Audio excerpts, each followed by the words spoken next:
if you are not consistent, you'll not be able to achieve result that you want to achieve.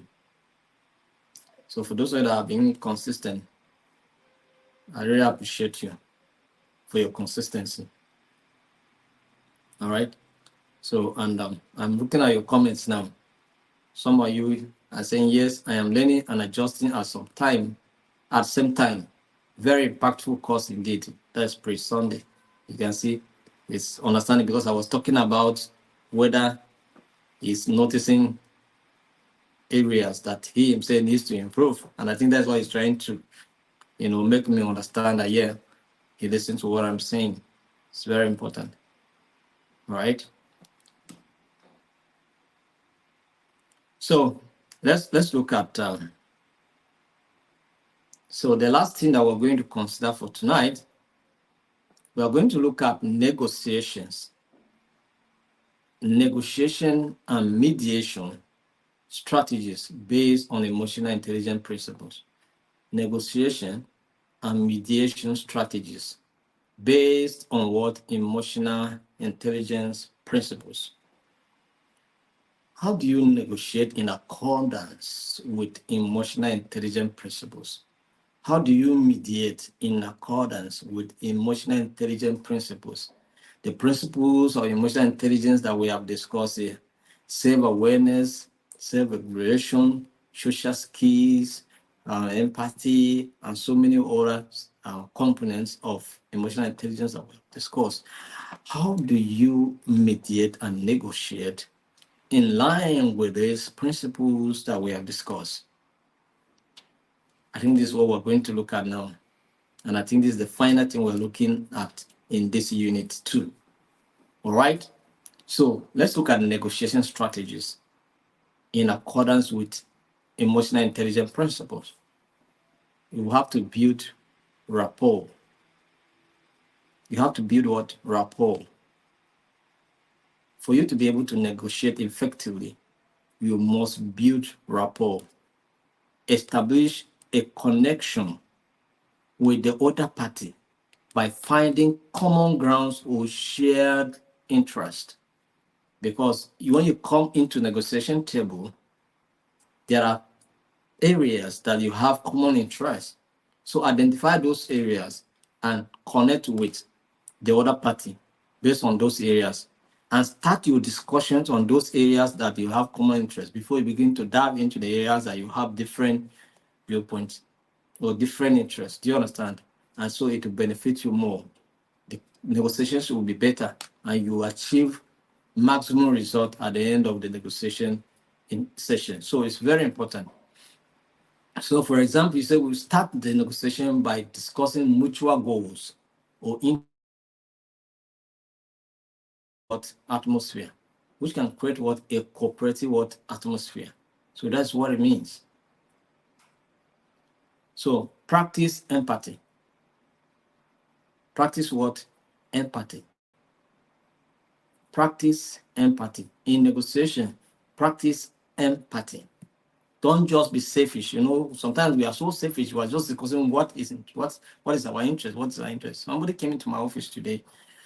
He wants to apply to become a member of the institute, and then he was discussing his own challenges and his interests. You understand?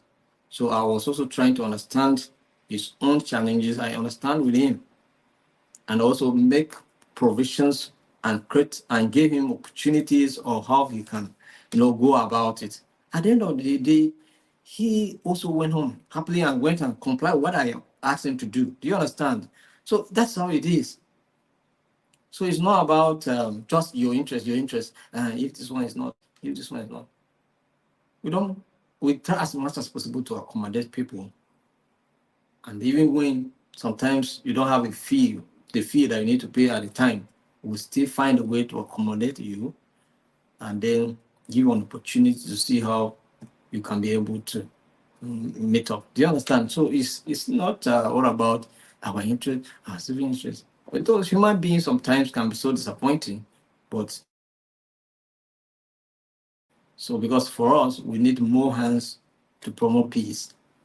Do you understand? So bringing in people It's very important. So negotiation, build rapport, practice empathy. Very important. So try to understand the other party's perspective and emotions. People approach you with issues and how they feel and what matters to them more and what is a challenge to them. How do you help in the situation? Do you show empathy? Sometimes we blame. Sometimes we blame.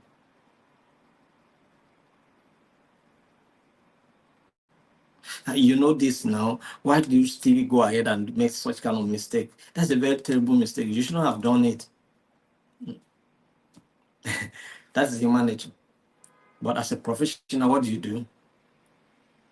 Oh, I know the situation must be seriously on you now, but just take your time. I know you'll get out of it. Better, right? Yes. So example, before making demands, ask questions like, what are your main concerns? This shows that you value their viewpoint. What are your main concerns?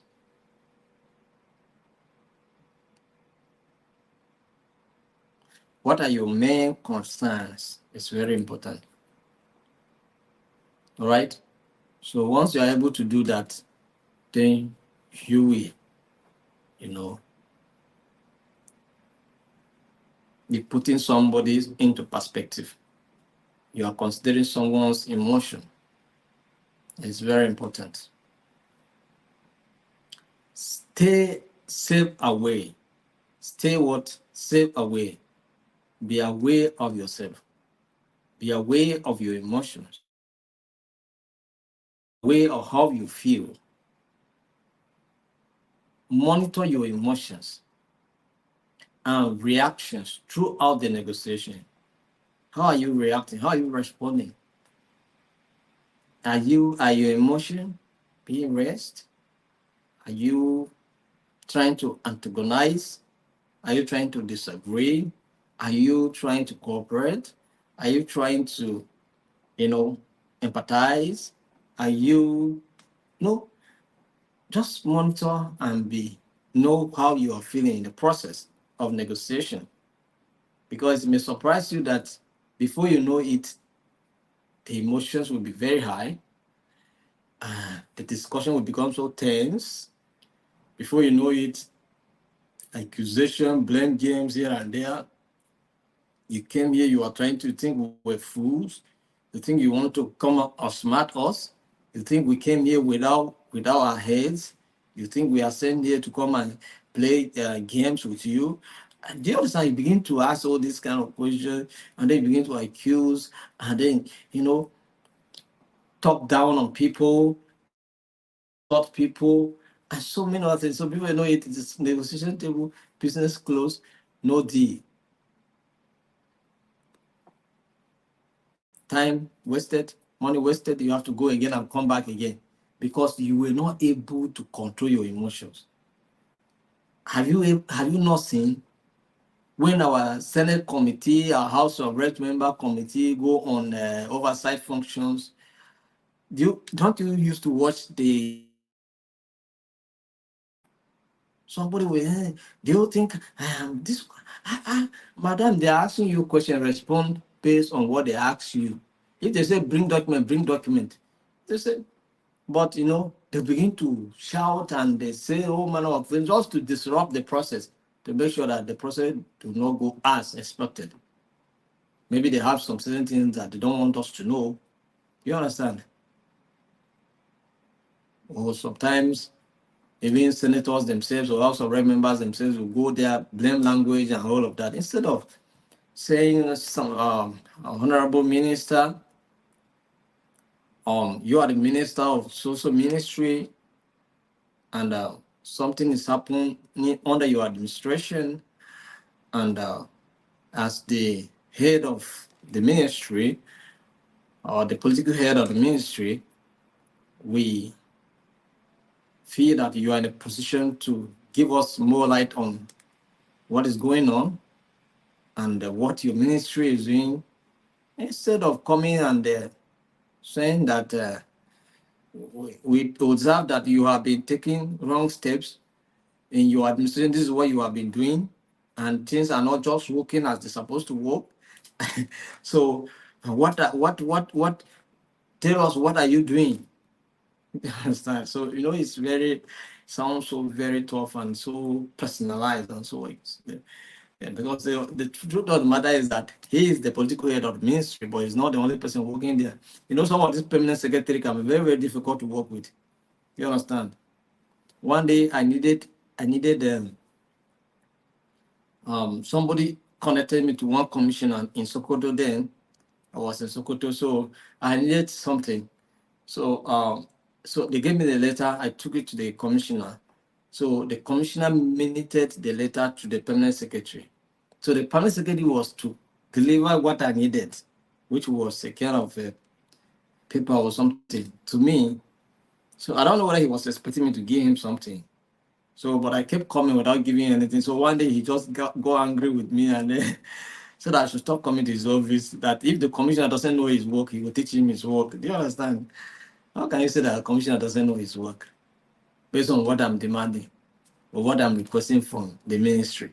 Do you understand? So some of these permanent secretaries can sometimes, cause a lot of confusion. So that's what it means. So instead of so much personalizing, accusing the commissioner or minister, just to make him not feel that you are trying to attack.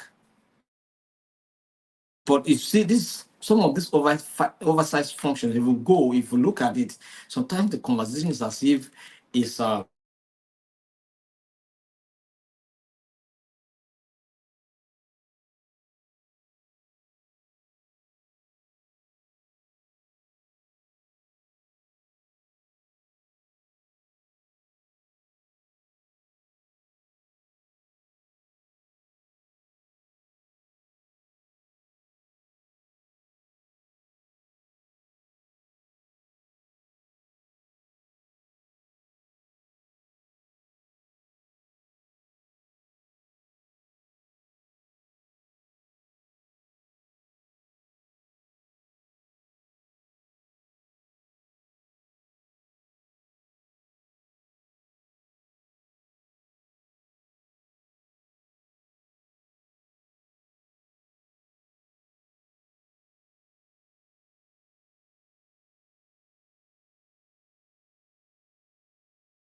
So sorry, the network.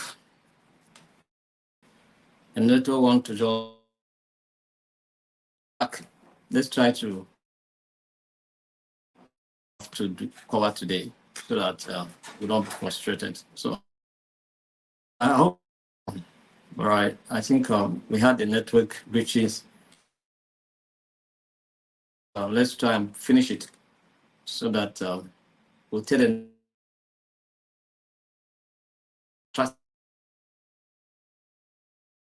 to address your problems. So that we cannot be angry with the network. Can you hear me? Can you hear me? Let me know.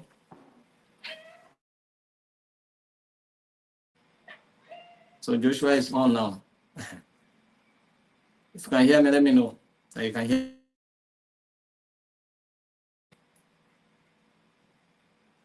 All right. Let's continue. Let's continue. So we're saying that you should stay. If you feel frustrated, take a moment to breathe and refocus before responding, preventing emotional outbursts that could derail the negotiation process. Do you understand? So use collaborative language. Use what collaborative language strategy is. You frame your proposals in a way that emphasizes collaboration rather than competition. Yes, because some of us come with a competitive mindset, say that this my organization must stand out. It's my organization time now to stand out. So we must stand out in a situation. You understand? So instead of something like how can we ensure both of our needs are met? I think it's better that way. So focus on interest, not position. Interest, not position. There's what we call in the negotiation, or in the negotiation process, or in conflict resolution, we have different. Understand? And one of the onion to work. How does this tool work? It's in layers. Do you understand? You will call it the onion tool. It's your onion or the onion you used to cook. You see, it's in layers, right? We have the outer layer, which mostly we remove it and throw it away, and then the second, and then the inner one. So we code them. The outer one, we call it, these are the positions. Do you understand? Which can be adjusted, which can be interest as well. But the inner one, we call it the need. We call it the need. If you don't want to call it the donut, the donut we used to eat. So that one is in layers. Do you understand? So interest. So we say you should look at the need, the interest, or the focus should be on the interest, not the position. I want this is a position. But what is your interest? So identify the underlying interest of both parties rather than strictly or stick to stated positions. I want this and it's fine. I know. How can you want something and it's except it's your need? If it's your need, we know that you cannot compromise your position. You can compromise what you want. What you say you really want, you can compromise it. You understand? But you cannot compromise your need. So, for example, if two departments argue over budget, explore what can department needs, or just try to explore what each department needs, the funds, and address the needs. So once you identify what the department, each and every of the department need and for what, then you can find a better way to address the issue. So let's look at the mediation strategies. Mediation strategies. Create a safe environment. One of the ways you can mediate effectively is to create a safe environment. Make everybody feel to say their view, to say their mind, to say in this. environment whereby nobody is free to discuss anything, right? So, example, set ground rules for respectful communication and encourage everyone to share openly, so that nobody should attack, nobody should insult. These are maybe rules, all right? As we are discussing this, it doesn't matter how you feel. You are not to accuse, you are not to blame anybody, you are not to attack anybody. Do you understand? These are the rules before you start the mediation process. Facilitate active listening. Encourage parties to listen to each other, all right, without any form of interruptions. It's very important. So when you facilitate active listening, it helps a lot. So nobody's speaking and then somebody else is trying to interrupt. No. Do you understand? So that is it. So use techniques like summarizing what each party has said to ensure understanding and validation. Very important. So acknowledge emotions. Recognize and address the emotions involved in the conflict.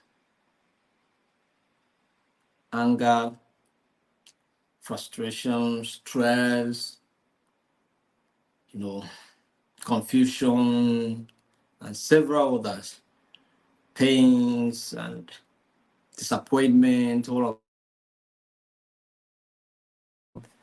and overwhelm someone. Do you understand? So you have to understand and acknowledge these emotions.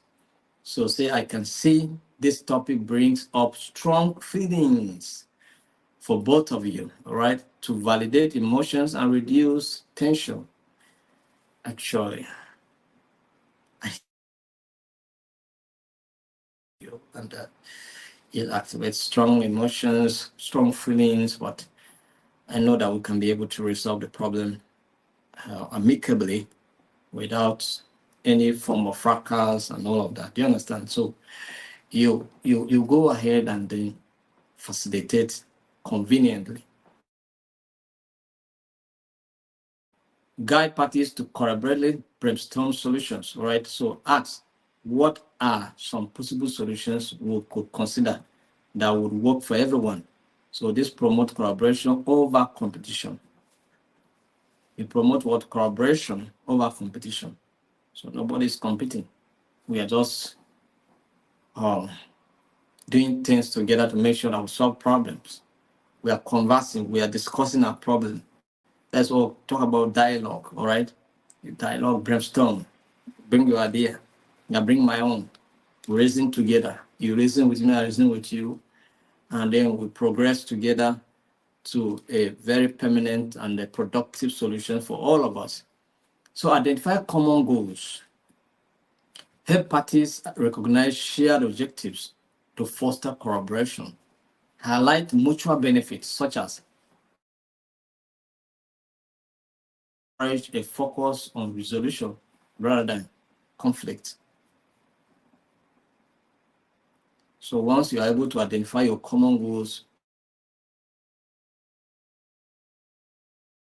common grounds where you can be able to and pursue those common goals and achieve it. Follow up. So after reaching an agreement, check in with both parties working. So it's not just when you try to resolve a problem. After you have made so much effort to resolve a problem, what do? Follow up. Check up. Just try to follow up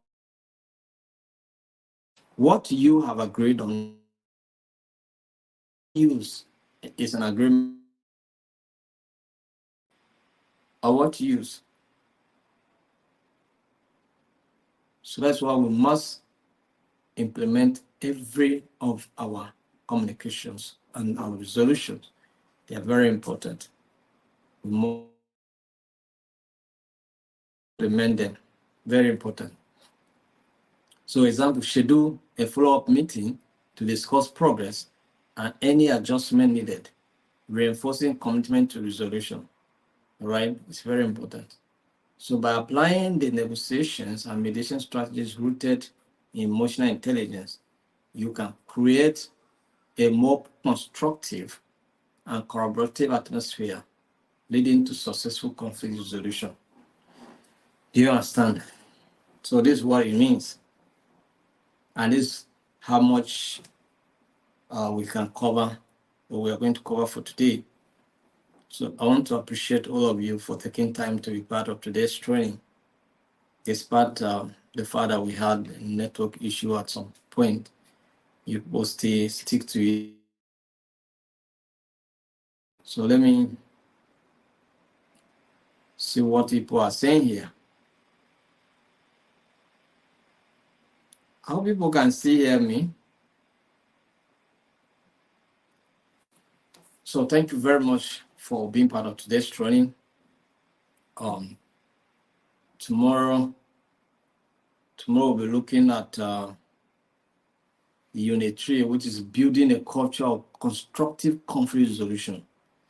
Building a culture of what? Constructive conflict resolution. That's what we're looking at tomorrow. So make our time tomorrow to connect to this training as well. And I believe that we have a good time together. So are there questions? Let me rattle through your comment section and see if I see any question that needs to be addressed. Then I'll address it before we go.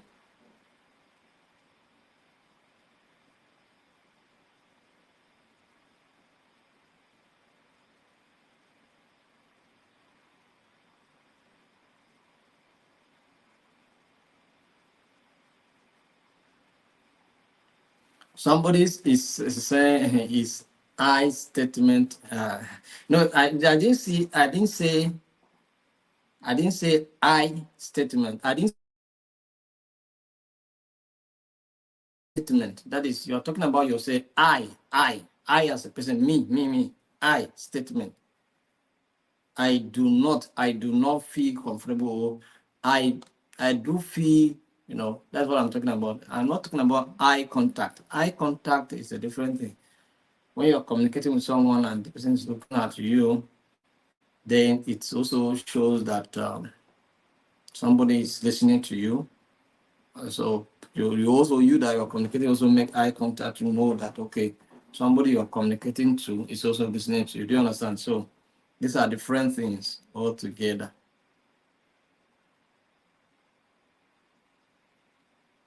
All right.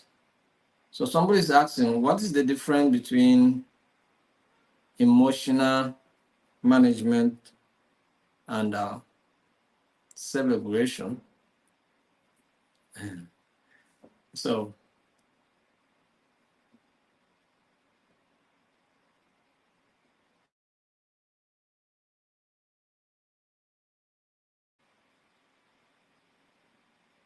it's your ability to, control how you feel. Self-regulation is the ability to control how you feel. And then when it comes to emotional management, how you can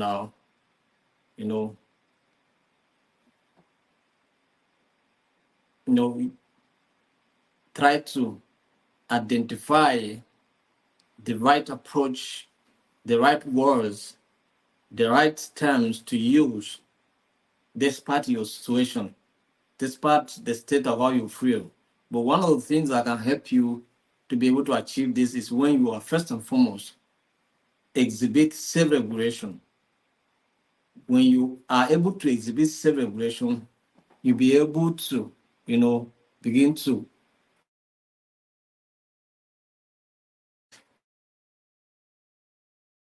that may push you to deal with. So you use choice words, your management of words. That's even how you respond also matters. Do you understand? So it's very, very important. So you become so selective in the kind of words you use, despite your emotional state. Do you understand? But they have one thing in common. They support each other. Do you understand? So when you first regulate your emotions, then you'll be able to carefully select your choices of words or your actions or whatever that you need to do based on the fact that those emotions are influencing you. So it's very important. Let's look at another one. Any question?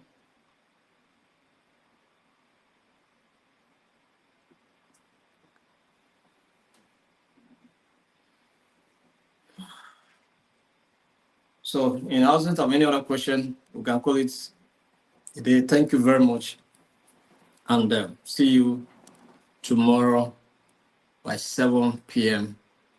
So by tomorrow we are finishing module 7. So and then on Saturday we enter module 8. Sunday, Monday we are done with this emotional training so far as the Prophet diploma is concerned. Do you understand? So thank you very much, and stay blessed, and enjoy yourself.